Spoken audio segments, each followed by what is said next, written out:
en ce moment, avec une recette qui marche, une équipe qui fonctionne, avec des bases solides, avec des certitudes. Mais est-ce qu'aujourd'hui, dans une NBA c'est vraiment la chasse à l'armement avec des équipes qui se sont vraiment améliorées, que ce soit à l'Est ou à l'Ouest, est-ce que ça suffit la continuité aujourd'hui pour envisager le back-to-back?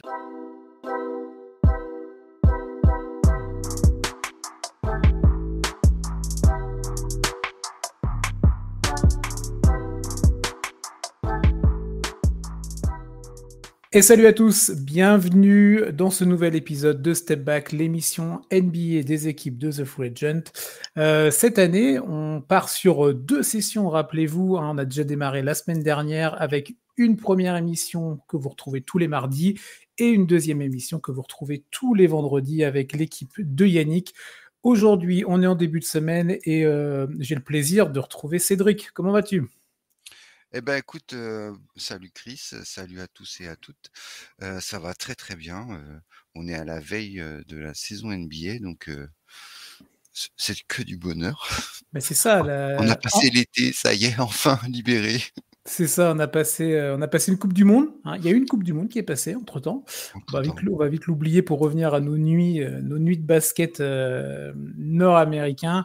La NBA qui reprend, tu l'as dit, donc là, dans la nuit de mardi à mercredi, avec 2 premières affiches, 100% Ouest, C'est ça, pour le coup. c'est ce soir, hein, ça commence. C'est ça, toutes les autres équipes, vous les retrouverez la nuit suivante, dans la nuit du mercredi à jeudi, du coup. On va pas parler des matchs nécessairement dans ce podcast-là, ça n'a pas grand intérêt, on n'a encore rien vu. On s'est dit qu'on allait se poser quelques questions, quelques grandes questions autour de cette saison NBA 2023-2024, et on a décidé avec Cédric et avec le reste de l'équipe que vous retrouverez vendredi, de partir sur 6 questions autour de cette saison 2023-2024. Avant de partir sur ces questions, on rappelle les classiques. Cédric, il y a le podcast pour nous écouter, mais pas que. Et non, pas que, il y a l'application aussi, vous pouvez nous suivre. Évidemment. Il y a le site internet. Il y a les réseaux sociaux, Twitter, Instagram, voilà. TikTok. Il y a pas mal de petites choses. Donc, si vous n'êtes pas encore complètement à jour avant la reprise NBA, n'hésitez pas à aller nous follow donc, sur les réseaux, sur Twitter, sur Insta en particulier. L'application, allez-y, franchement, elle est super fluide. On a pas mal de bons retours là concernant. Elle est sur Android et sur Apple Store. Et le podcast, évidemment. Mais si vous nous écoutez, c'est que vous avez déjà le réflexe podcast. Et c'est très bien. Franchement, on vous félicite rien que pour ça. On va attaquer nos questions, Cédric, si tu veux. On a décidé d'en prendre 3 pour nous. Allez, on en prend 3. La moitié et on laisse l'autre moitié pour vendredi, ça sera la surprise. C'est ça. Alors, les meilleures questions sont avec nous, évidemment, mais bon, on vous invite quand même à aller écouter les collègues de vendredi pour les autres petites questions. Il y a peut-être des petites choses intéressantes. En tout cas, pour nous, les 3 questions, je vous les donne et ensuite, on va pouvoir y aller avec Cédric pour en parler un petit peu plus dans l'approfondissement. On va faire honneur aux champions, évidemment, aux Denver Nuggets. On va se poser la question, est-ce que Denver peut refaire le coup et peut enchaîner du coup un back-to-back de champions NBA? C'est la première question. La deuxième question, un petit peu plus globale, quelle franchise va débuter sa dernière année dans son projet avant une possible implosion? Il y a quand même quelques candidats là-dedans. On va essayer de traiter un petit peu les dossiers, de voir qu'est-ce que ça peut en être. Et la dernière question, vous avez dû voir ça si vous avez suivi cette intersaison NBA. Pas mal de changements dans les effectifs, des Big Three qui sont quand même arrivés. Oui. Alors, vous ne le voyez pas parce que vous êtes qu'en audio, mais Cédric me montre son trèfle de Bostonien. On va en parler. No spoil. Non, bien sûr, mais avec des Big Three qui se sont donc composés, en particulier, on pourrait rentrer dans le détail, mais nous, on va se concentrer sur quelques Big Three. On va se poser la question, lequel de ces Big Three vous fait le plus peur pour cette saison? On a listé quelques groupes avec Cédric, il y a peut-être d'autres également, mais on va essayer de faire le tour de tout ça. On a une bonne petite émission et on va attaquer donc tout de suite, Cédric, avec Denver, honneur aux champions. Honneur aux champions. Les Nuggets. Les Nuggets de Mike Malone, de Nikola Jokic, de Jamal Murray, du reste de l'effectif. On se pose la question, Denver peut-il le refaire? Je te laisse la parole, Cédric, sur cette franchise de Denver. Qu'est-ce que tu en as pensé un petit peu de cette intersaison? Qu'est-ce que tu en attends? Et voilà, il faut quand même qu'on réponde à la question, est-ce que selon nous, ils peuvent refaire le coup du titre? Bah, écoute, c'est une intersaison assez calme pour un champion en titre. Il y a Mmh. pas eu de gros changements. Hem, alors il y a un Brown qui a remplacé un Brown, en fait. Tout à C'est-à-dire fait. que il y en a un qui est parti, chercher un gros salaire, à Indiana. Ouais. Voilà, c'est un choix de carrière, ça se comprend aussi. Mais, heu, mais je pense pas que les Nuggets sont perdants, en fait, enfin de l'avoir laissé partir parce que ils avaient, ce petit rookie sur leur banc qui a, bien montré pendant les playoffs, qui est quand même champion en titre NCAA et champion en titre NBA, de suite, donc c'est pas rien non plus et je pense ça va être un peu la nouvelle révélation du banc, pour eux cette saison, en fait Ah, tu parles de et Christian Brown, hein, du coup? ouais, Christian Braun, C'est ça. yes et du coup, vu que le 5 de départ ne change pas, Mmh. à moins bien sûr si forcément il y a des blessures, mais ça c'est un paramètre qu'on ne maîtrise pas et qu'on peut pas prévoir à l'avance, mais autrement, ils sont tous là, ils sont tous en forme, ils sont tous bourrés de talent et je vais même pousser, back to back de Denver et 4e MVP de Jokic, quoi. Oh, très bien, tu poses tout de suite, Je pousse, ouais, je pousse parce que je vois pas, il a un tel talent, il apporte une chose tellement, unique en son genre, dans le basket, ouais. que je vois pas la concurrence, qui d'autre que lui, enfin, tu vois? S'ils sont premiers de l'Ouest, qui continuent à faire des triples doubles à gogo, bah, et qui tournent à 30 points par match, je vois pas, enfin, pour moi, c'est enfin, ils ont tout, enfin, c'est possible quoi, en fait, tu vois? Ils ont les cartes en main et ils peuvent réaliser quelque chose d'exceptionnel, ouais. Ils ont Ouais, les ouais, je suis d'accord sur ces arguments-là. C'est vrai qu'ils ont misé sur la continuité. Tu as parlé du coup du départ d'un Brown, donc c'est Bruce Brown qui est parti à Indiana, si je ne m'abuse, je crois c'est que c'est ça, ça, ouais, c'est ça. Après, oui, le reste de l'effectif est là. Bon, vous avez peut-être pu voir Nikola Jokic cet été qui a bien profité. Alors, pas trop de ballons dans les mains pendant juillet, août, septembre, mais plutôt sur les hippodromes ou sur les tables à danser. Donc, il a quand même bien, bien décompressé de sa grosse saison NBA. Alors, il n'a pas eu le titre de MVP, mais il a quand même eu le titre de MVP des finales. Donc, je pense que ça lui va, ça lui va. Et moi, la question qui tourne, c'est vrai que est-ce qu'aujourd'hui, on va en parler dans les autres questions en fait, mais Denver mise sur la continuité autour de Mike Malone qui a quand même qui est un des top 3 coachs. Allez, oui, moi franchement je le dis, un des top 3 coachs de la NBA en ce moment, avec une recette qui marche, une équipe qui fonctionne, avec des bases solides, avec des certitudes. Mais est-ce qu'aujourd'hui, dans une NBA qui c'est vraiment la chasse à l'armement avec des équipes qui se sont vraiment améliorées dans, que ce soit à l'Est ou à l'Ouest, est-ce que ça suffit la continuité aujourd'hui pour envisager de back-to-back, tu vois? bah, Moi, c'est une question que je me pose. en fait, non, c'est les autres qui sont venus, en allant, s'armer, Oui, bien qui sûr. sont revenus au niveau de Denver, quoi, mais Denver, ils sont déjà à ce niveau-là, donc et après ça se joue sur le talent de ta star, enfin, tu vois? Sur le plus, Ouais. le petit plus, l'ajustement, tactique, en pleine série, enfin, ça se joue à pas grand-chose. Beh, Denver, ils sont capables, ils l'ont déjà montré. On n'arrête pas de tout, ça fait 2 ans, enfin, tu vois? À chaque fois, non, Jokic sera pas MVP, c'est pas possible, non, ils seront pas champions. Enfin, ça y est, ils sont au level là, ils connaissent le chemin, quoi. Donc et ils ont pas 35 ans, quoi, tu vois?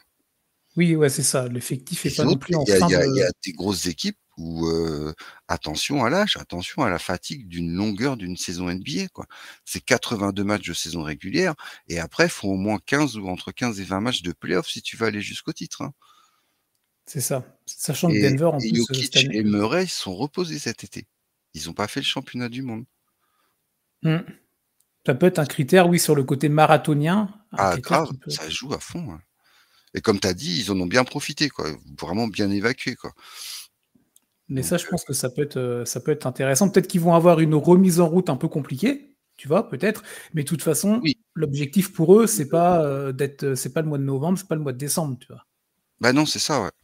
On sait bien qu'en début de saison, les 2 premiers mois, il y a toujours une équipe surprise, Mmh. qui va performer ou surperformer Mais sur la longueur, après, janvier, février et mars, ça rentre dans l'ordre, on va dire. Enfin, C'est ça. C'est ça. Est-ce que tu penses que c'est quelque chose que j'ai entendu ici et là? Alors, je suis pas nécessairement d'accord, mais ça peut être intéressant d'en parler. Est-ce que tu penses qu'il peut y avoir une sorte de relâchement, un peu se dire: «Bon, bah, on a eu le titre, on a été au bout du chemin», tu vois? Le côté bon, je vais pas dire qu'on va prendre la saison suivante un peu à la légère, mais tu sais, alors on y va moins avec le couteau entre les dents, tu vois? pas du tout. Parce OK. que justement, ils ont pas cette reconnaissance-là encore, malgré leur titre de champion. Je pense qu'il Mmh. y a eu trop de ils ont été trop dénigrés, pendant, plusieurs années et les joueurs, ils ont envie de fermer des bouches, en fait Ouais.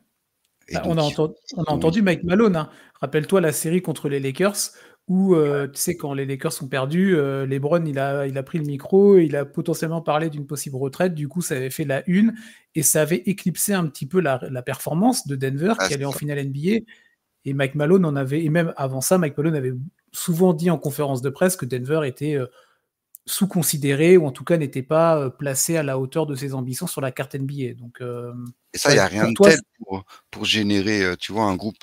Pour te souder un groupe et bien partir à la sûr. guerre ensemble, il y a rien de tel que cette situation.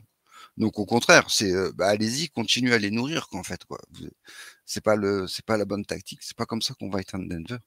Bah, c'est ça, la preuve avec la saison dernière où ils ont été au bout du parcours.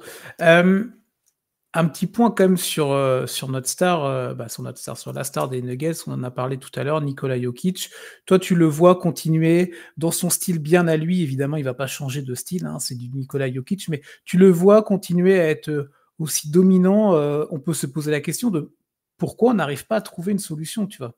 On peut en trouver des temporaires, mais sur une longueur, de saison NBA, on n'y arrive pas.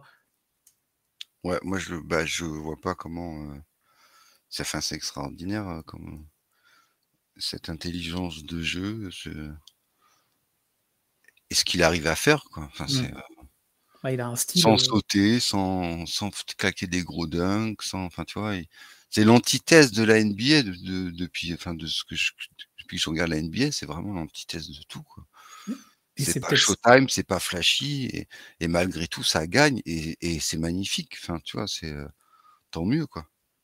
c'est peut-être Mais c'est un de truc par le unique qu'on est en train de vivre, hein, je pense enfin tu vois? Je oui. pense qu'à ce niveau-là et à comme tu dis, parce qu'il y a quand même à réussir à tenir et à se maintenir et à être Mmh. régulier quand même. Tout au long d'une saison et tout au long des séries de playoffs. Enfin, c'est, chapeau, quoi. Donc on est d'accord, Même quand tu as l'impression qu'il fait rien, il te fait quand même 20 points, 10 passes, quoi, tu vois? ouais, 20 points, C'est 12 incroyable. 12 rebonds, il a quasi 10 passes, c'est ça. On est d'accord du coup, pour répondre à la question, Denver peut-il refaire le coup d'être champion? On est tous les 2 d'accord pour dire oui, évidemment, ils sont dans nos favoris. Ah bah, ils sont en course, ouais, ils font partie des de ceux qui pourront remporter la bague, ouais, Bon, carrément. on vous laisse vous faire votre propre avis évidemment, cette équipe de Denver qu'on va suivre, très attentivement, mais il y a plein d'autres équipes qu'on va suivre évidemment. Alors pour d'autres raisons, c'est le cas de notre deuxième question. On va parler un petit peu des franchises maintenant qui sont dans leur last dance, pour reprendre, un terme bien connu du monde du basket, avant une possible implosion, explosion ou en tout cas changement de cap, changement de projet. Moi, j'ai noté quelques petites, franchises. Peut-être que tu en as d'autres, Cédric, et après on se fait un petit ping-pong, on en parle pour chacune. On se dit: «Est-ce que, ils rentrent dans cette catégorie-là?» On sera peut-être pas d'accord déjà et ensuite, bah, est-ce que c'est vraiment la dernière année pour eux et qu'est-ce qu'ils doivent Ouais, moi, faire pour, je t'en ai bah, pris, pour éviter l'implosion? 2 à l'est, 2 à l'ouest. Comme ça, je me suis Bon, eh équilibré. ben, on va voir si on a les mêmes. Alors tiens, on fait la liste d'abord et après on les prendra au cas par cas. Alors moi, j'ai pris les Clippers, est-ce que tu les Ouais, as? aussi, ouais. Bon, bah, très bien. Est-ce que tu as allez, on reste à l'ouest, est-ce que tu as les Mavericks? Ah non, Ah, tu as pas? Bah, attends, bon, moi, je te donne. Donc, j'ai donc Clippers, Mavericks. J'ai noté les Pelicans ah j'ai également. hésité, ouais, les Pelicans, j'ai hésité aussi, ouais. Bon, on fera un petit point sur eux. Les Warriors, Ah non, pas du tout. pas du tout. Bon, bah, très bien, c'est bien. Et après, à l'Est, moi, j'en ai qu'une, honnêtement, c'est les Sixers. Mais bon, c'est toujours Ouais, le cas avec eux, aussi mais les Sixers et les bon. Bulls aussi Ah, bah, je note. Attends, alors Chicago pour toi, OK. et j'ai mis les Lakers aussi. Qu'est-ce que tu avais d'autre? et Moi, les j'ai mis les Lakers. 2 Bon, bah, de très Los bien. Alors, Angeles. bon, on va faire, on va commencer par tiens, les équipes sur lesquelles on est d'accord. Bah, les Clippers, on peut en parler rapidement.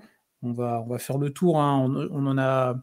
Vous avez les previews qui ont été faites sur le site. On en a parlé la semaine dernière des Clippers, je sais plus. Ça faisait partie des équipes. Oui, si, Ouais, on en a parlé ouais, des ouais. Clippers la semaine dernière.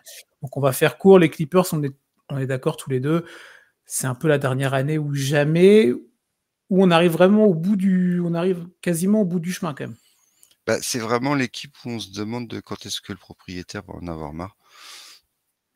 C'est juste ça, en fait, vu le caractère du Ouais. bonhomme, il est quand même, assez excessif quand il s'y met. Donc là, il est patient, il attend, il sait qu'il Ouais. a des joueurs de talent d'exception.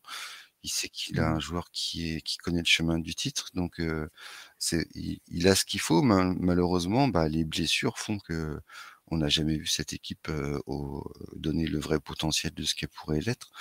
C'est pour ça que tous les ans, dans les previews, tout le monde les met en haut de l'échelle et tout le monde Mmh. espère en fait, tu vois? Mais malheureusement, heu, on ne sait pas. Donc je pense qu'il y a un moment, si cette année encore, il y a encore, des blessures et si les résultats sont moyens après tu peux te faire sortir, tu vois, même en finale de conf, mais tu t'es bien Bien sûr. battu, il y a eu tes joueurs étaient là, enfin voilà, c'est le comment le l'évolution de la série qui a fait que tu as perdu sur un shoot ou à pas grand chose. Bon, voilà, là tu étais là, quoi. Mais si, tu sors au premier tour parce que ta star, elle est encore blessée au bout d'un match, il y a un moment où Ouais. le propriétaire, il va en avoir enfin, il va vouloir changer, il va vouloir essayer autre chose. Donc ça va imploser, enfin ça va ou exploser.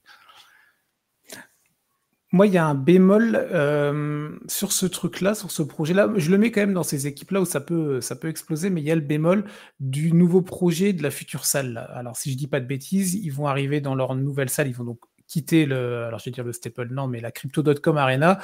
C'est, à la fin de l'année, donc de l'année NBA qui va commencer, donc ils démarreront la saison 2024-2025 à Inglewood, dans la nouvelle salle, qui a été, bâtie par Steve Ballmer et compagnie. Moi, le bémol que j'apporte, c'est tu es Steve Ballmer, tu es le propriétaire, tu as misé déjà beaucoup d'argent sur Kawhi et Paul George. Alors, je suis totalement d'accord avec toi, ça ne marche pas depuis 2, 3, 4, 5 ans, etc. On verra ce que ça donne cette année, mais imaginons que c'est comme les autres années, ça marche pas trop, c'est assez moyen, il y a des blessures, il y a tout ce que tu as dit.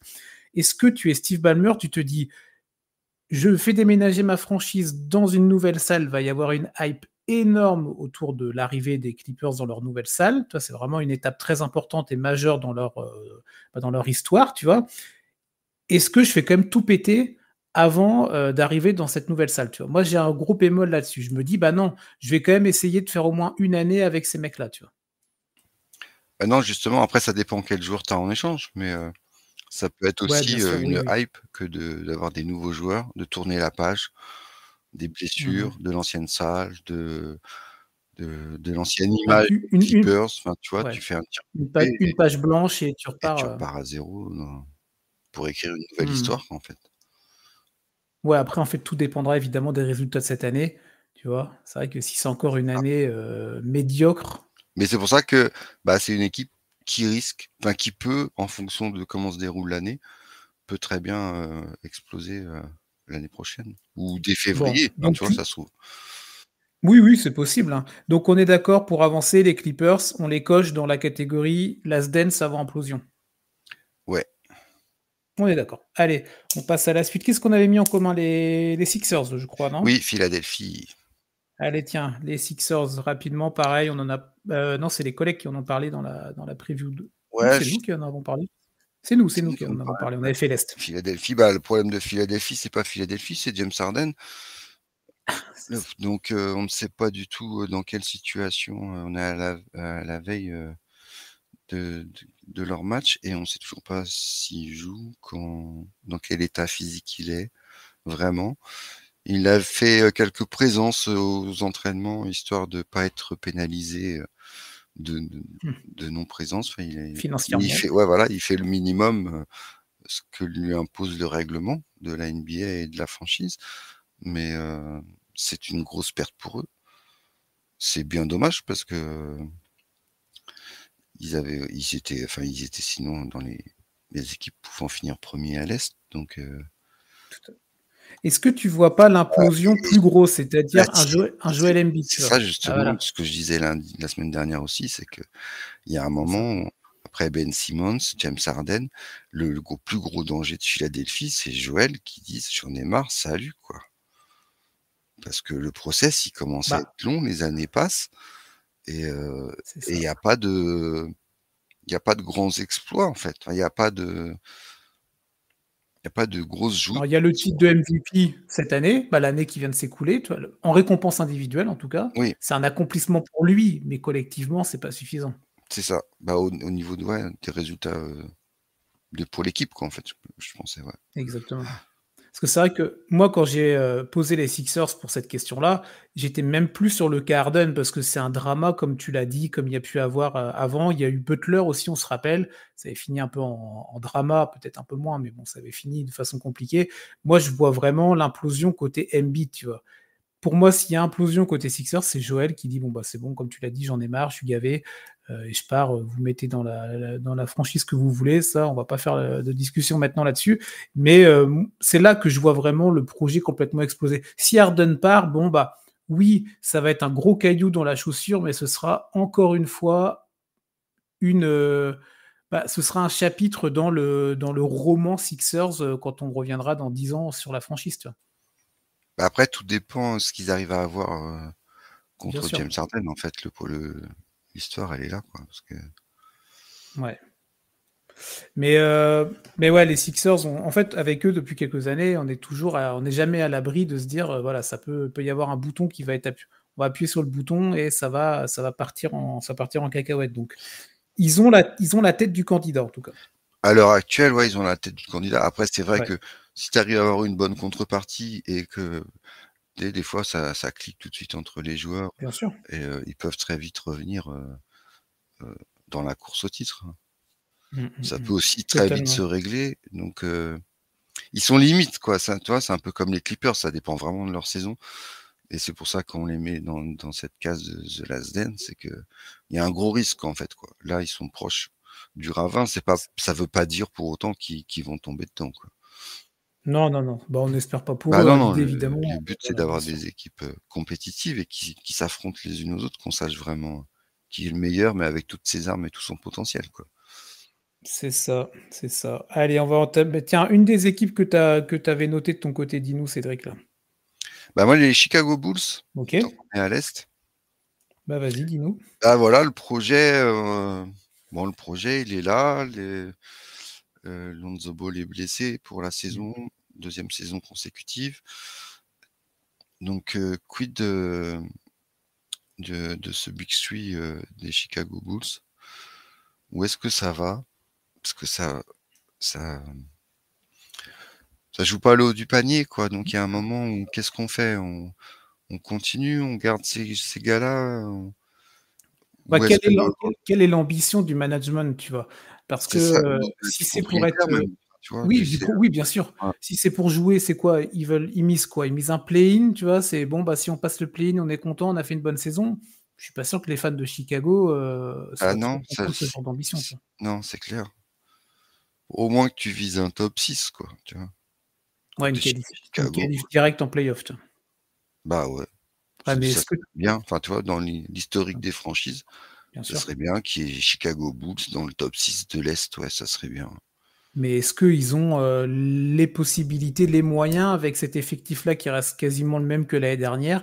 Alors que, on a quand même des équipes à l'Est qui se sont renforcées, tu vois? Que ce soit des grosses écuries ou des écuries peut-être un petit peu plus, modestes. Mais, moi, c'est vrai que ça fait partie de ces équipes-là, je serais pas du tout étonné qu'il y ait des changements à la trade deadline ou à l'issue de la saison régulière. Tu vois? Je vois bien, Chicago qui termine, 12e, tu vois? Parce que, bah, voilà, ça a vraiment été très, très médium, ça gagne, ça perd, ça gagne, ça perd et au final, ça perd plus que ça ne gagne et bon, bah, on décide de changer un peu les choses. En tout cas, moi, je suis pas nécessairement fan de cette franchise-là, mais si j'étais un fan ou un supporter, bah, moi, j'entamerais pas la saison avec un grand sourire. Je me dis: «Bon, bah, si on repart avec les mêmes, est-ce que c'est pas pour refaire la même chose?» tu vois? Bah, c'est ça, puis ça commence à faire long, quoi, Chicago quand même. Mmh. Ouais. Jordan, c'est loin, Bah, oui, l'étoile oui. filante d'Heroes, c'est loin. Il y a un moment où, je sais pas, ils ont l'air, satisfaits de ça, mais je pense que, ouais, pour les fans, c'est dur, quoi. Bah, je suis d'accord, je suis d'accord. Donc ouais, Chicago, ça peut exploser. Ouais, je pense qu'il devrait y avoir des Tu jeunes à avais parlé Chicago, comme ouais? il y a, tu vois, comme des équipes de qui a enfin, il y a plein d'équipes où il y a beaucoup de jeunes, même si tu Oui, finis à la même place, mais au moins tu as une équipe avec un potentiel, tu as des espérances, c'est tu ça. vois les joueurs évoluer, là, c'est, tu fais un vieux ragoût réchauffé tous les jours, tu manges la même chose, ça donne pas envie de les regarder, en fait, tu vois? Oui, oui, tu as pas envie de te mettre à table et consommer, tu vois? C'est ça. On est d'accord. Donc j'espère Heu, pour eux, ouais, que ça va exploser, en fait, qu'il y ait quelque chose ouais, qui se mais passe, il y a un électrochoc et que ça peut être aussi, tout à fait, ça peut être une vision de se dire: «Bah, on espère qu'il y ait quelque chose» parce que sinon rester dans cette sorte de léthargie, c'est quand même pas, c'est pas l'idéal. Tiens, moi, il y a une autre équipe là qui m'intéresse rapidement, alors je crois que tu l'as pas noté. Tu avais hésité à la noter, c'était les Pelicans. Hem, Moi, c'est rapide. Évidemment, je vais rien inventer. C'est autour de Zion. Est-ce qu'on va vraiment avoir une saison, allez, semi-complète? Ne soyons pas trop ambitieux autour de Zion. Quand il est sur les terrains, sur les parquets, il a montré toutes ses capacités et que c'est vraiment un joueur, qui en a sous, qui en a sous le coude, on va dire. Mais à côté de ça, il nous a aussi montré qu'il était, bien trop souvent absent. Pourtant, un effectif quand même plutôt pléthorique et de qualité autour de lui. McCollum, Brandon Ingram et compagnie. Moi, c'est une équipe que je trouve assez intéressante à suivre quand ils sont tous là, évidemment. Mais je me dis, est-ce que tu vois, du côté des Pelicans, on pourrait pas se dire, voilà, on entame la saison 23-24, on entend dire que là, Zion, il a vraiment travaillé sur lui. Bon, bref, c'est que des déclats de début de saison. On verra ça sur pièce. On va juger ça sur pièce plutôt. Mais est-ce qu'on pourrait pas se dire, bon, ouais, c'est bon, on en a marre. Ouais, ok, c'est un numéro 1 de draft. Il a fait la couverture de tous les magazines, mais ça marche pas. Donc, vas-y, je te l'envoie où tu veux. Je sais pas, je te l'envoie et YOLO, tu vois. Est-ce que c'est pas quelque chose d'envisageable si, encore une fois, et bah, Zion, il est absent, tu vois? Si par exemple de janvier à avril, il est absent, bah merde, bah pardon, mais tu ouais, en as un peu marre, tu vois? non, c'est clair. C'est clair qu'il a gros à jouer cette saison. Surtout qu'on a bien vu quand les Pelicans sont au complet, au début de saison l'année dernière, ils étaient premiers à l'Ouest. C'est vrai. Après, les blessures sont venues, toucher les uns et les autres parce qu'il y a pas que Zion, hein, Mmh. qui a été blessé au cours de la saison. Bien Ils sûr. ont Mmh, un ouais, sacré Ingram a karma pas au mal, niveau blessures. Donc, Ingram, Jones aussi, ouais. heu, donc, non, non, mais c'est vrai que, bah, ils ont de l'expérience, ils ont des jeunes prometteurs qui évoluent, qui progressent depuis, 2 ans, 2-3 ans. Donc, Mmh. pourquoi pas, ils peuvent très bien dégager juste Zion et continuer, à avoir une équipe compétitive, Oui, parce que là, tu peux envisager de récupérer quand même, de la contrepartie, tu vois? carrément, ouais. Tu vas C'est avoir pour des ça que équipes qui vont dire: «Bah non, tu nous vois, attends, on va j'ai hésité à la prendre parce que je me dis: «C'est pas vraiment ouais. une reconstruction, quoi». Tu vois? Je pense que la base, Ouais, ouais, tu je vois, le comprends. coaching, il y a une base de joueurs qui est bonne, qui est saine, qui s'entend Mmh. bien OK. et qui jouent bien ensemble. Donc, tu vois? Mais oui, par contre, Zion, oui, on va voir son état de santé. Mais après, attention, parce que s'il se reblesse là, cette saison pendant, on va dire, 3-4 mois, ou s'il rate Ouais. plus d'un tiers des matchs, bah, après derrière, il va falloir le vendre parce que tout talent qu'il a, enfin, tu vois, l'équipe en face, elle va se dire: «Bah, attends, tu Bien me sûr. donnes un joueur qui joue un tiers des matchs, je vais pas te donner mon joueur all-star en échange, quoi», tu vois? Donc il y a ce Ouais, ouais, bien risque-là sûr. Oui, aussi, oui, quoi, tu vois? évidemment. À quel moment enfin, faut pouvoir le vendre au bon moment pour essayer d'en avoir la meilleure contrepartie, quoi. Exactement. Donc ça peut être une sorte d'équipe qui peut entamer ça. On va pas la mettre comme la favorite, comme celle qui va exploser à la fin de la saison, mais en tout cas, elle peut être dans les petits papiers, dans nos petits papiers. Une dernière équipe, tiens, Cédric, tu parlais des Lakers? Ouais, les Lakers, Alors moi, j'y ai bah, pas en du tout fait, pensé, mais du coup, je suis je vais faire curieux très d'avoir ton vite. En avis. fait, c'est par rapport à, tu sais, la déclaration que tu disais, suite au sweep, l'année dernière. où LeBron OK. parle de retraite. LeBron, quand il dit un truc, en Mmh. général, il le dit pas par hasard.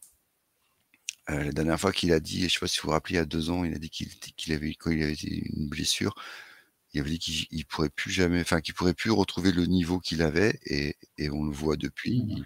Il a C'est pas qu'il a régressé, mais il s'adapte. Enfin, il y a des choses il peut plus enchaîner, enfin, il a beaucoup plus de mal, mais ça, c'est aussi dû à l'âge, enfin, tu vois? Garder le niveau Bah, qu'il oui, a oui, à son âge, ça reste extraordinaire, donc tout à fait. mais moi, je me dis, si, il se refait sweeper l'année prochaine, peu importe contre qui, il y a un moment, tu vois, pour sa legacy, c'est pas bon. Donc il y a un Ouais. moment, faut peut-être que j'arrête, quoi, en fait, tu vois? Ouais, ne pas faire la saison de trop, tu Voilà, vois? c'est ça. Là, il est limite. S'ils gagnent, bah, ou s'ils font un bon parcours, mais que pas de enfin, tu vois, pas de problème, les Lakers, ça continuera à être Ouais. les Lakers, quoi, mais il y a cette lassitude-là qui, tu vois, il a laissé une porte entrouverte, là, à la fin des playoffs l'année dernière, et je me dis qu'avec une saison de plus, en fonction de comment ça se passe, tu vois, c'est pareil, si Anthony Davis est blessé la moitié de la saison, bah, et que LeBron est obligé de tout faire, bah, tu vois, il y a un moment aussi, ils vont en avoir marre d'avoir le poids de tout, quoi. Donc Ouais. heu, donc attention, ouais, ça peut très bien, et puis les Lakers, ils ont ce pouvoir d'attraction, tu vois? Et s'il y a un Joel Embiid qui demande son transfert, Mmh. je sais pas pourquoi, mais enfin, ça va encore tomber chez les Lakers, quoi. Oui, ah bah, c'est clair que oui, les étoiles de Los Angeles brillent, partout, partout dans la ligue et pour beaucoup de joueurs évidemment, bon, c'est normal vu le palmarès de cette franchise. Mais ouais, OK, j'entends la logique et la construction de ton argumentaire. Moi, j'y crois pas vraiment, dans le sens alors évidemment, oui, bon, si Heidi est blessé pendant les 7 prochains mois, c'est compliqué évidemment.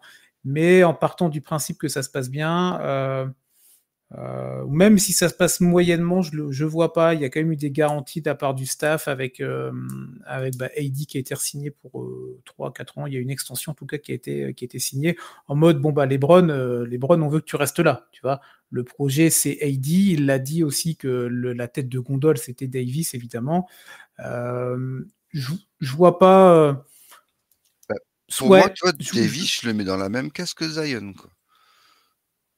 bah, ça tombe bien. Les deux ont l'historique Pelicans. Ouais, Tu vois, il y a vraiment le c'est côté chat c'est des noir. joueurs, y a enfin, Ouais, à être mais trop blessés à un moment, enfin, tu vois, les gens, ils vont bien vouloir sûr. les zapper, quoi. Ouais, je sais pas. Moi, je mettrais pas les Lakers dans cette catégorie-là. Après, j'entends ce que tu dis. Mais je leur souhaite pas, hein, tu vois? Parce que je suis fan des Hem, Celtics que je dis ça, hein. non, bien sûr. Oui, oui, c'est bien, c'est bien. Mais non, mais par contre, là où je suis totalement d'accord avec toi, c'est sur, les déclats de LeBron. C'est vrai qu'en général, quand il parle, je pense qu'il y a quand même, allez, 95 des choses qu'il dit, c'est vraiment réfléchi. Il y a très peu de déclats dans les 20 années, 21e année NBA de LeBron où il a dit beaucoup de cagades, hein. Franchement, c'est pas là-dessus. On peut pas lui faire beaucoup de reproches sur ses déclats et sur ses prises de parole. Quand il parle, c'est toujours pour dire des choses, alors pertinentes ou pas, chacun a son avis, mais en tout cas des choses réfléchies, tu vois? Il sort pas des trucs à l'emporte-pièce. Donc affaire à suivre. On va voir, Ouais, c'est ça, affaire à suivre. Donc là, on a cité quand même pas mal d'équipes. Il y en a d'autres, hein, qu'on pourrait aborder. Heu, on reprend évidemment, hein, le petit principe, sauf pour les Bulls où on tu avais dit n'espère pas, Dallas. que les choses ouais, il y avait Dallas, Pas pas trop parce que, pensé Dallas. Kyrie Irving, en fait. bah, Ou ouais, Lucas bah, lui, en carrément fait, qui demande, Luka, un ouais, peu moi, comme je Joel mets Embiid qui en a marre, et exactement. Je mettrais les 2 équipes, Philadelphie et Dallas, sur le même en tout cas dans la logique, sur la même chose, c'est-à-dire la superstar qui en a marre. Alors même si Joel Embiid, il y a quand même beaucoup plus ça fait depuis beaucoup plus longtemps qu'il est dans ce truc des Sixers et des Choke et compagnie, du côté de Doncic, il y a pas tout ce passif-là, pas autant en tout cas. Mais je pense que par contre Doncic est beaucoup moins, patient qu'un Embiid et pourrait dire: «Ah c'est bon, on a testé avec Kyrie, ça marche pas, Kyrie il est reparti parce qu'il voulait aller aux Lakers», tu vois? Bon là on est beaucoup dans la science-fiction, tu vois, évidemment, mais en gros en gros le projet Dallas me convient plus, je m'appelle Luka, je sais que je peux aller où je veux et 29 autres franchises vont être intéressées par moi, donc bah vas-y, banco je demande à partir. je vois bien un truc, je vois bien un drama, je vois bien un drama. Je ne l'espère pas évidemment, comme pour toutes les autres franchises, mais moi je pense que ça sent pas la sérénité à Dallas, tu vois? Bah, moi, je pensais ça l'année dernière quand j'ai vu Kyrie Irving arriver. Ouais, Je me ouais. dis: «Il va foutre il va tout faire exploser». Et puis, Kyrie a prolongé et puis, tu vois des images où les 2 ont l'air de se enfin, ça rigole, enfin, Mmh. je sais pas, en fait, Kyrie, je le trouve, beaucoup plus détendu. C'est peut-être, tu vois, le fait d'avoir, je sais pas, un Mark Cuban en propriétaire, enfin, ou je sais pas.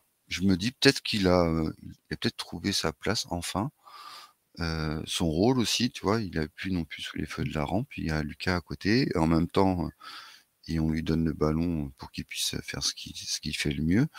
Donc, Ouais. et puis il y a, je suis très impressionné par leur pivot en fait, qu'ils ont, le rookie qui vient d'arriver à Dallas là. OK. Alors après c'est juste un rookie et la saison est longue, mais 2,16 m quand même le bonhomme qui Oui, et sur les alley-oop, il est pas maladroit. Alors je me dis avec Lucas à la manette, ça peut être pas mal, ouais. ça peut, ça peut être une grosse explosion cette année et ça peut leur apporter ce qui leur manque, c'est-à-dire un big, dans la raquette, quoi. OK. Donc tu es plus serein que moi sur les Mavs? Ouais, en ce début de Ouais. saison, ouais, carrément, ouais. OK. Bon, bah, on verra ça. On va voir, Mais dites-nous, au hein. mois de juin, je l'étais pas du tout, hein. Enfin, tu vois? Ouais. Donc, c'est vraiment l'intersaison, quoi, qui me fait dire que ouais, pourquoi pas, en fait, finalement, à voir. OK. Bon, et ben, on verra ça au fil de la saison. Dites-nous, hein, sur les réseaux, si vous voyez une franchise qui peut imploser plus qu'une autre, évidemment. On va attaquer notre dernière question. Cédric, dans notre podcast du mardi là, 1er podcast de la semaine, on vous rappelle, autour de cette reprise de saison NBA, alors quel Big 3 vous fait le plus peur, mais dans le sens vraiment, oh là là, ils vont performer, hein, pas dans le sens vous fait peur, dans le sens où ça va pas marcher, attention. Vraiment le trio qui peut vraiment dominer ou vraiment faire peur à beaucoup d'autres franchises. Quelques candidats, je les nomme rapidement et après on va balayer ça, Cédric. Alors moi j'ai noté évidemment le Big Three du côté de Phoenix avec Bradley Beal, Devin Booker et Kevin Durant. Euh, du côté des Warriors avec Curry, Thompson et l'arrivée de Chris Paul. À Milwaukee, on a du Damian Lillard, du Chris Middleton, du Giannis Antetokounmpo. On peut parler de Boston évidemment avec Jason Tatum, Jalen Brown et alors moi j'ai pris Kristaps Porzingis. Ça peut être aussi Drew Holiday, ça a discuté. Et après il y a d'autres franchises évidemment, mais on va peut-être déjà rester sur ces équipes-là. Sur quel trio tu veux te lancer Bah déjà quel trio parmi ceux-là, voilà, plutôt la question comme ça. Est-ce que tu es d'accord avec ces quatre-là? Et parmi ces quatre, lequel tu te dis, oh, ok, je dois les affronter ce soir, ça va être compliqué. Bah, tu l'as dit dans ta présentation, tu as hésité entre Porzingis et Giroud. Mais en Mhm. fait, tu pas hésité parce que c'est plus un Big 3, c'est un Big 4. Ah, eh ben, est-ce que du coup, ils rentrent dans la... Et Oui, on va et les mettre dans et la catégorie. Mais... et du coup, c'est eux qui me font le plus peur, en fait, qui Ok. m'impressionnent le plus sur cette pré-saison, le peu qu'on en a Mhm. vu, Ouais. le peu de basket commun qu'ils ont et pourtant ils arrivent à se trouver, chacun a sa place, chacun a Ouais. son rôle et personne se marche sur les pieds et chacun aide les autres. Enfin, c'est, franchement très, très impressionné par cette complémentarité et surtout que les Jets ne sont pas encore à 100 et que, tu vois, on n'a pas, Ça donc va, ça va monter en régime petit à petit. Tu vois. ouais, ouais, c'est, mais après voilà, je suis fan des Celtics donc je suis peut-être un peu biaisé par ce que j'ai vu, mais autant j'étais triste, tu vois, du départ des joueurs, autant, Oui. là, ce que je vois, je trouve ça beaucoup plus complémentaire, en fait, au niveau d'équilibre de Mhm. jeu, et de possibilités offensives et défensives. Parce que le pressing 3/4 de terrain de Jrue Holiday et Derrick White, eh ben, je suis désolé pour la concurrence, hein, mais vous allez souffrir cette année contre Boston, hein. Les interceptions, on a battu un record de franchise sur notre dernier match, 22 interceptions. Sur un C'est match de incroyable. pré-saison, là, tu dis? Ouais, sur un match de pré-saison, ouais. Ok, ah ouais, j'ai C'est pas vu passer la stat. ouais, Ok. c'est vraiment, enfin, il y a il y a un ouais, vraiment un gros pressing de la part de tous les joueurs à tous les postes et on va aller chercher beaucoup plus loin, en fait, beaucoup plus haut que, Mhm. tu vois, on va reste pas à la ligne à 3 points à attendre que les joueurs arrivent, quoi. Mais ça, j'ai vu ça aussi dans d'autres franchises. Je me demande si c'est pas une nouvelle tactique, pour OK. contrer un peu tu vois, les tireurs de loin, les tireurs du logo ou des trucs, de vraiment mettre la pression sur le porteur du La ballon presse tout tout de suite, terrain, tu quoi. vois? Ouais, Et c'est vrai que tu abordes un point important et intéressant dans ton discours sur quel Big 3 peut être le plus impressionnant. C'est, l'aspect défensif, les 2 côtés du terrain, parce que c'est vrai que on pense, quand on formule la question telle qu'on l'a formulée, on peut et il y a pas de problème là-dessus, penser d'abord au côté offensif. Se dire: «OK, là, il y a un trio, il y a un serpent à 3 têtes, on sait pas comment ils vont nous attaquer». Mais et bah, le basket et le sport en général, ce n'est pas que de l'attaque. Il y a l'autre partie, la partie défense. Et c'est vrai que parmi les 4 équipes qu'on a citées, je pense très sincèrement que bah, ce quatuor, ce trio quatuor, on va dire, du côté de Boston, est celui qui est le plus complémentaire des 2 côtés du terrain. Défensivement, ça va être une vraie très compliqué pour les adversaires, et offensivement, bah, pas des peintres, tu vois? Tatum, Brown, on n'a plus besoin de lister leurs performances, individuelles, du côté de l'attaque. Porzingis, quand il est là, ça peut être une vraie encre à l'intérieur. Il s'est shooté de loin. Et Drew Holiday, alors il a eu des trous d'air à Milwaukee, mais il s'est aussi planté des paniers quand il faut, tu vois. Donc, des 2 côtés, pour moi, si tu prends l'aspect défensif, offensif, c'est l'équipe, c'est le trio quatuor qui me fait le plus peur. Vraiment sur ce critère-là, tu vois.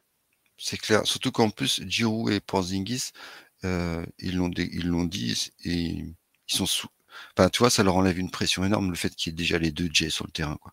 Parce que la défense Bien sûr. adverse, sur qui elle se concentre quand Boston attaque? Tu prends Tatum, tu prends Brown, tu prends Mmh. Porzingis, tu prends Mmh. Giroud. Enfin, les 4 sont des menaces offensives à eux tout seuls, ils l'ont déjà prouvé dans leur carrière, tu vois? Donc c'est Mmh. impressionnant, quoi. C'est vraiment impressionnant. Après, offensivement, c'est vrai que le trio des Suns fait rêver, quoi. Tu vois? Pour faire, Bah, tiens, le on peut aller Durant, là-dessus. Non, non, mais Booker, très belle Hill, transition. c'est vraiment, là, moi, je salive, j'ai hâte de voir ce que ça va donner. Mais après, on sait pas ce que ça va donner. Enfin, tu vois? Ouais. Co comment la cohabitation entre ces 3 stars, surpuissantes offensivement, comment ça va cohabiter et comment tu vas réussir à les faire marquer chacun le nombre de points qu'il leur faut, quoi? C'est un peu, On a vu un peu de Book on a vu du Booker avec du Durant. On a pu voir ça un petit peu la saison dernière. ah mais là, c'est Quid vraiment de Bill en Bradley plus, Beal? quoi, tu vois? C'est ça, quoi. C'est ça. Mais moi, je pense qu'il faut vraiment rappeler que, alors là, les dernières années de Bradley Beal à Washington, c'était vraiment complicado parce que il était dans une équipe avec un effectif assez médiocre, on va dire. Il était l'option numéro un dans une franchise où on visait pas grand-chose, donc c'était tout de suite lui qui était ciblé. Quand tu es la défense adverse, tu dis bon bah on va faire une prise à deux. Je la fais caricaturelle, je caricature un peu, mais on va faire une prise à 2 sur Bill. Après, bon, bah, si ça nous plante un panier à 3 points avec un autre joueur des Wizards, bon, bah, tant mieux pour eux. Mais là, Bradley Bill, c'est fini. Il est plus l'option numéro 1, il est même plus l'option numéro 2, il est l'option numéro 3. Alors, sauf évidemment, absence ou blessure d'un des deux autres. Mais sur le papier, c'est l'option numéro 3. Un nouveau rôle pour lui. Bradley Bill, on se rappelle aussi que dans les premières années à Washington, c'était un très très fort joueur, un bon défenseur également. Il a su montrer des choses. Là, les dernières années, c'est un peu parti en YOLO. Mais je pense que pour lui, ça peut être une situation vraiment intéressante. Il peut se retrouver en tant que joueur, se fondre dans ce collectif-là et évidemment amener ses 21, 22, 23 points par soir. Tu vois. Carrément, l'argument qu'on donne pour Porzingis et Giroud avec les Jets, Ouais, il se retrouve exactement pour Bill à côté de Booker et Durant. C'est un vrai casse-tête pour les défenses adverses, quoi. Sur qui tu défends, quoi. Ils sont capables de planter 40 points tous les 3 quand ils veulent, quoi. Donc c'est non, ça. non, c'est impressionnant. Après, comme on disait, c'est plus, ouais, côté, équilibre, des 2 côtés du terrain, à voir ce que ça Mmh. donne, quoi. C'est ça. Pour être Bon. vraiment, Oui, c'est pas comme s'ils avaient Youssouf celui Nourkic à l'intérieur qui défend pas un caillou. Tu vois. oh, Oh. j'ai rien dit. Non, ben non, ben je sais, mais moi je l'ai dit. Donc, bon, mais ouais, c'est clair que le Ouais, trio des Suns, en attaque, on a hâte de voir ce que ça peut donner. Et c'est clair qu'on va ouvrir les yeux le matin, on va voir des lignes de stats, on va pas comprendre. C'est vrai que ça va c'est être. ça, ouais, il va y avoir des records, enfin, Ça va être Bah, quelque chose. tant mieux, c'est ce qu'on veut, hein, enfin, Ouais, tu vois? on veut Ça va du être un spectacle, régal, hein. Ouais. c'est ça. Allez, rapidement pour, enchaîner, tiens, on va, sur le gros blockbuster trade de l'été, là, du côté des Bucks, avec Et l'arrivée de bah, Damian Lillard qui chamboule complètement, oui et non, qui va chambouler en partie, la façon dont Milwaukee va jouer, mais qui ne chamboule pas tout parce qu'à côté de ça, l'effectif de Milwaukee est quand même resté assez intact. Qu'est-ce que tu en penses de ce trio-là, toi? Avec Giannis, bah, en évidemment. fait, le duo, Giannis-Damian, il est monstrueux, stratosphérique. Le problème, c'est Middleton. Je sais pas, quel Middleton on va avoir cette saison. Mmh. Heu, il a eu, 1 saison et demie là en pointillé, il a été blessé, il a du mal à revenir. Ouais. Est-ce que, tu vois? Par contre, c'est vrai que pour lui, ça va être très bien d'être, l'option 3, tu vois? Damian Lillard enlève un poids offensif à Milwaukee monstrueux, Mmh. tu vois? C'est un truc, c'est indéniable, ça va cliquer tout de suite. Comme tu dis, l'effectif est stable, donc niveau défensif, leur défense sera toujours là. Ouais, Après, il faut voir aussi niveau coaching, parce qu'ils ont un nouveau coach, donc tout à fait. comment ce coach, quel va être ses préceptes de jeu? Comment ils vont jouer? Comment ils vont défendre? Peut-être que ça va complètement changer, par rapport, à Budenholzer, donc ça fait beaucoup d'inconnus, en fait, tu vois? Même si le duo, Damian et Giannis, fait saliver, quoi. Enfin, tu sais, Bah, tu aucun sais des pas, 2 joueurs tu prends un n'a 3 eu points soit de Dame, soit tu te prends un gros dunk de Giannis, quoi. bah, Waouh, au c'est ça. secours, quoi. Ouais, ouais. Non, mais c'est vrai que, autant pour l'un que pour l'autre, ils ont jamais eu un joueur un coéquipier d'un tel calibre. Alors Yanis a eu un collectif autour de lui, il a été au titre, tout ça évidemment, mais il a jamais eu un mec, de la hauteur de Damian Lillard, et la menace qu'est Damian Lillard et encore plus Lillard n'a jamais eu un mec et un collectif comme les Bucks, C'est ça. avec lui. Donc très, très curieux. Moi, je suis très hypé par ça. J'attends beaucoup de Lillard, dans son côté, au-delà des points, tu vois? Mais le côté, voilà, là maintenant, alors il a de l'âge, hein, évidemment, mais il a vraiment il y a une équipe, il y a un collectif, il y a une identité, il y a des joueurs, il y a des all-stars, il y a un vrai collectif, tu vois? C'est pas les peintres qu'il a pu avoir à Portland, même s'il a connu des belles années, mais là, il a vraiment quelque chose il a une armada. Ah non, Comment il a Lillard va les se clés du titre positionner? dans les mains, là, hein. Ouais, ouais, moi je suis très, très curieux de voir comment c'est peut-être l'intégration qui m'intéresse le plus. On a parlé des Suns, évidemment, on a parlé de Boston, je suis d'accord. Pour moi, c'est le fit. J'ai pas de doute sur le fit Lillard-Antetokounmpo, mais à quel point, l'un peut, j'allais dire glorifier, mais peut faire encore plus passer un level à l'autre et au collectif, tu vois? Jusqu'à quel point leur entente va, bouleverser, l'adversité et la NBA, tu vois? Je suis vraiment très curieux. Alors j'en attends peut-être trop, mais j'ai tellement été frustré de voir Lillard, avec son talent incroyable, enchaîner les saisons, médiocres ou alors réussir de temps